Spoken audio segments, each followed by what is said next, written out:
Good morning, Transit. Jonathan here. Hope you guys are having a great weekend. Hope you're staying dry from all of this rain. It's been absolutely crazy out there.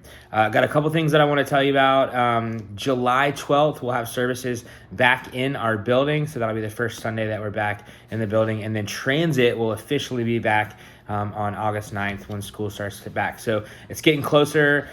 We are going to see you guys soon. Actually, my brother, Nick, who has jumped on to be assistant transit director, actually is planning an event for everyone on Thursday at the beach from 2 to 4.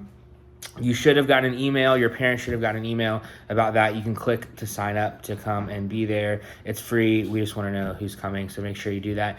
Anyway, we are in part 3 of our series called The You Effect, where we're talking about the influence that we have on others. I hope this has been helpful to you, and we'll see you guys soon. Bye.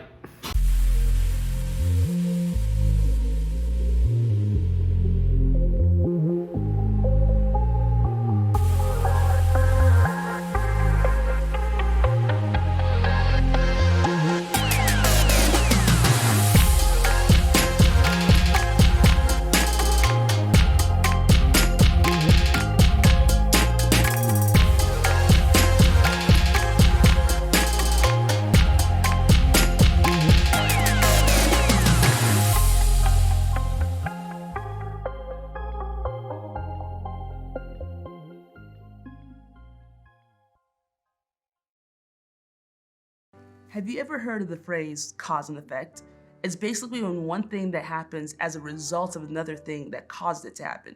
For example, cause. My teacher sprung an unexpected project on us and it's due on Monday. Effect, my weekend is now shot. Cause, I look like a mess today.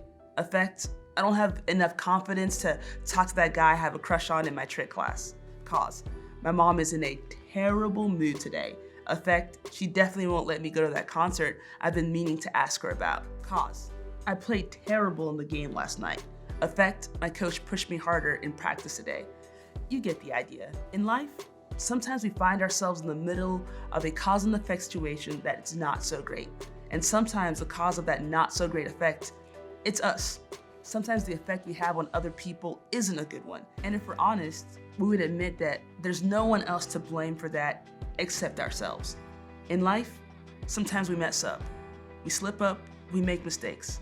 We drift away from what we know we're supposed to do, and the effect, we lose influence on the people we have relationship with. Sometimes this happens in a big way, like something we did becomes the key topic of the gossip circuit at school or on the team or even in small group.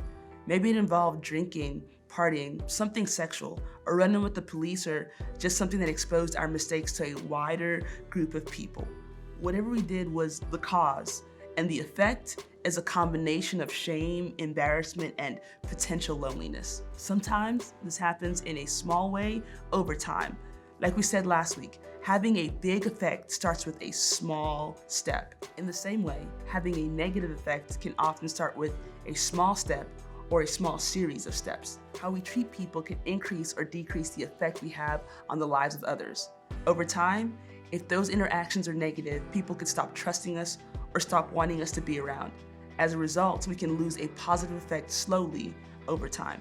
Before we even realize it, our relationships have changed and we end up feeling like we can't ever get back to what we lost. Sometimes recognizing the effect we have on others is easy, and other times we're not so sure. If you're not sure if you've lost the positive effect on relationships around you, think about how you answer these questions. Are your younger siblings excited to see you, or do they dread when you come home? Are the majority of the interactions with your parents negative or positive? Do the people on your team not listen to you because of the way you speak to them? Do your friends trust you with secrets, or do they keep things to themselves because you've shared too many things with other people? Are there relationships you could be influencing or leveraging for good, but you can't because of the choices you've made in the past? Do the people in your small group feel like you're listening or judging them? Regardless of how we lose it, when we realize we've lost our positive effect, it can feel overwhelming to try get it back. Your big and small actions may have cost you your influence. That was your cause and effect. And now you're probably feeling like you're stuck. This is who you are from this point forward. Maybe your past feels like it now defines you, and you fear that you won't be able to ever establish a positive effect again. If that's you, You're not the first to feel this way. The Bible is full of people who use their influence selfishly and end up hurting others as a result. At the same time, there were also people who used their limited influence to save thousands of people. In fact, some people who seem to have very little impact on others end up being some of the most influential people in the Bible who we are still talking about today. This week, we're going to look back at a lady who was cast aside in her culture because of the choices she made. Her encounter with Jesus was recorded by Luke, a physician who sought to record some of the things that happened while Jesus was on the earth. This particular account begins with a dinner invitation. Let's check this out. When one of the Pharisees invited Jesus to have dinner with him, he went to the Pharisee's house and reclined at the table.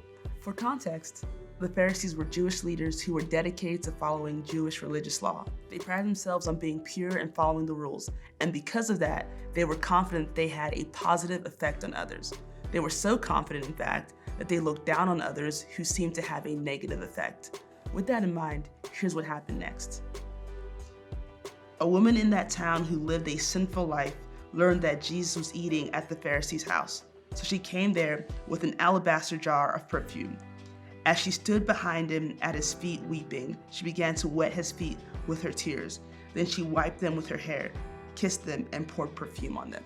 Foot washing was common, but imagine spending all day walking on a dirt road in sandals. Everyone's feet would be nasty. So it wasn't unusual to wash your feet when you came into someone's house.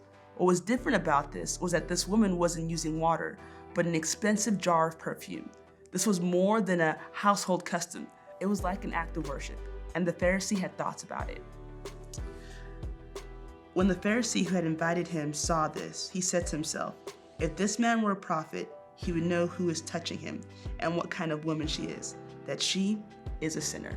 The thing is, the Pharisee had Jesus all wrong. He thought that Jesus would back away from being touched by a sinful woman, when in reality, this was exactly the kind of people Jesus was drawn to, and the kind of people drawn to Jesus. He preferred it that way. People with no influence were drawn to Jesus. People who were sinners were drawn to Jesus. People who had a negative effect on others were drawn to Jesus. This woman knew that she was a sinner and that people saw her as having a negative effect on others. And that's what drove her straight to his feet. Her appreciation for Jesus was fueled by her own inadequacy. She didn't hide from Jesus because she didn't measure up. Instead, she got close to him and worshiped him because she knew, even if the Pharisees didn't, that her past, the negative effect that she had on people, didn't have to be her future. She knew a different future was possible with Jesus. Then Jesus tells a story and goes on. Then he turned toward the woman and said to Simon, "Do you see this woman? I came into your house. You did not give me any water for my feet, but she wet my feet with her tears and wiped them with her hair. You did not give me a kiss, but this woman, from the time I entered, has not stopped kissing my feet. You did not put oil on my head, but she has poured perfume on my feet. Therefore, I tell you, her many sins have been forgiven, as her great love has shown. But whoever has been forgiven little, loves little." Then Jesus said to her, "Your sins are forgiven." Simon looked at this woman and saw one thing, but when Jesus looked at her, he saw something completely different. He saw potential and purpose and a positive effect for her future. Up until this point, the cause and effect of this woman's life looked like this. Cause: she was a sinner. Effect: people looked down on her and wrote her off. But this was the cause and effect of Jesus' response to her. Cause: Jesus loved her. Effect: Jesus validated and forgave her. Jesus did not reject her or cast her aside. He knew the choices she made and he forgave her. And he offers the same to us. No matter what you've done or how bad of a person you think you are, or how people may see you because of what you've done, you are loved by Jesus. You are free to love him back. You don't need to feel shame or embarrassment or fear. You can choose a new future that he can give you. You don't have to be the sum of the bad choices or the small decisions that have cost him influence. In fact, what's incredible about Jesus' encounter with this woman is that she gained back her influence. She had a positive effect in her encounter with Jesus. She was an example of what people should do in this particular situation. Because of her decision to take a step toward Jesus, her story was redeemed through Jesus and continues to be told thousands of years later. Think of it this way: because of Jesus, we can change the effect we have on others. Just like the woman in the story, our mistakes don't have to erase the potential for positive effect. Jesus gives us grace and forgiveness to help us take a different step going forward.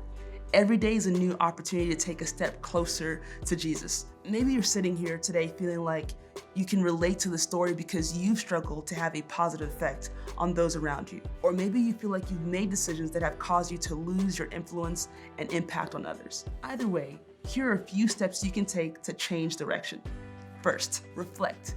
Ask yourself, what small steps or big decisions are leading me to have a negative effect on others? Is it in how you speak to others? Are you too harsh or sarcastic in your responses? Maybe you're making choices that aren't healthy for your physical, emotional, or mental health. Maybe you're getting drunk, smoking weed, or making impulsive decisions that are borderline reckless.